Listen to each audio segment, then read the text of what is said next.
In this video, how much home can you afford?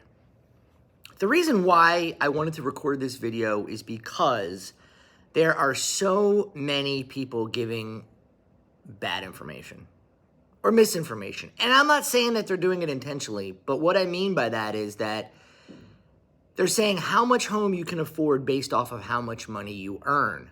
And the reason why that is flawed is because it doesn't matter how much money you make. It matters how much money you owe. Let me give you a couple examples. So there's videos out there that say you make $50,000, you make $75,000, $100,000, $150,000, then you qualify for this. Not true. It's not true. Because there's a lot of people that reach out to me that make six figures a year and they can't buy anything. They definitely can't buy a house. And the reason is because of what they owe. So if somebody makes $100,000 a year, $150,000 a year, but they have 3 cars and they've co-signed for 2 more, and they've got 200 grand in student loan debt, and they've got credit cards, they're not qualifying for much. Conversely, if you have somebody who makes $35,000, $40,000 a year, but they don't have any debt, they don't have a car, they don't have credit cards, they don't have student loans. And I'm not saying, by the way, that you can't buy a home if you have student loans or credit cards. I'm not saying that you can't. But what I am saying is that you need to take a look at your unique individual situation. And what you want to look at are 2 main things. How much money do you earn if you're employed, meaning you have W-2 income? How much money do you make pre-tax? What is your gross? How much money do you make per month gross? And then you want to look at what your debts are. This is what a lender is going to look at. It's going to look at car payments. It's going to look at your student loans. I'm going to get back to that in 1 second. But student loans, credit cards, personal loans, any monthly debt service that you have. So your Netflix account, your cell phone, your heating and electric, all of that stuff doesn't count. Those are utility bills. So some of you have those on your credit report because you're using something called Experian Boost, which is cool. That's totally fine.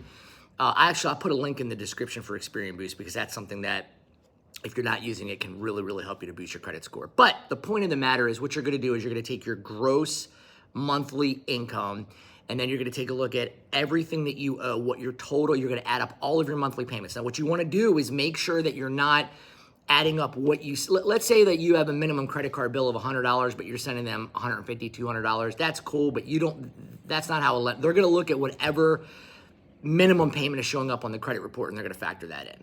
All right. So what you want to do is take a look at what you are currently making per month and then all of your expenses, what you owe. Now, general rule of thumb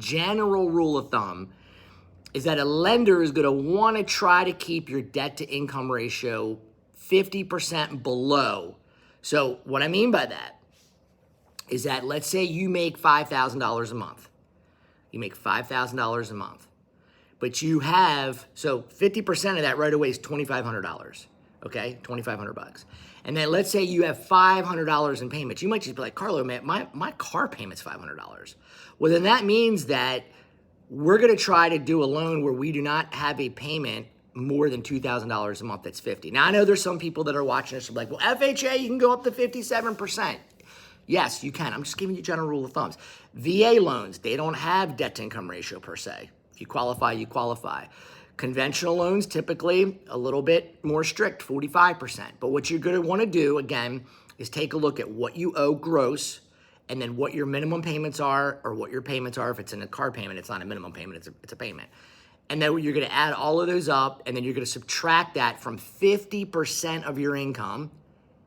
And then whatever is left over is going to be the amount that you can probably afford for a mortgage payment. Now, that doesn't mean that you're comfortable with that payment. That just means probably what you qualify for. What you can afford is something a little bit different.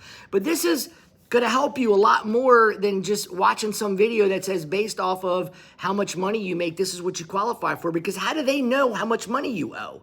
How do they know? So that's why I wanted to do this video. And then I'm going to give you a hack. that's going to be very, very helpful. At the time of this recording, based off of where the interest rates are, I'm going to give you a hack. What you want to do is take the house that you're interested in, and what you do is you take the monthly payment, and it's basically $8.50 per thousand. So all you do, if you want to buy a $200,000 house and you want to get an idea of what that payment's going to be, $850 times 200, $850 times 250, $850 times 300. That's going to give you a really, really, really good general rule of thumb of what that monthly payment's going to be. Now, taxes are different. Homeowners insurance can vary if you're in different parts of the country where there's homeowners insurance that's just gone through the roof. Also, keep in mind that if you're looking at a condo fees, huge condo fees. There's some condo fees that are $400, $500, $600 a month. That's not going to be factored into that. That's typically for a single family townhome, something like that, okay? But hopefully this helps you and it encourages you to really better understand how much you can afford. I really hope that it helps you. If you haven't subscribed yet, please, please, please smash that subscribe button and also like this video. It really pushes out to the YouTube algorithm and it helps more people to see it. And if you found value as well, please leave a comment below any questions that you have. And if you want to schedule a home buying consultation with me, please feel free to do that. I'll put the link in the description. Bye for now. Be well. See ya.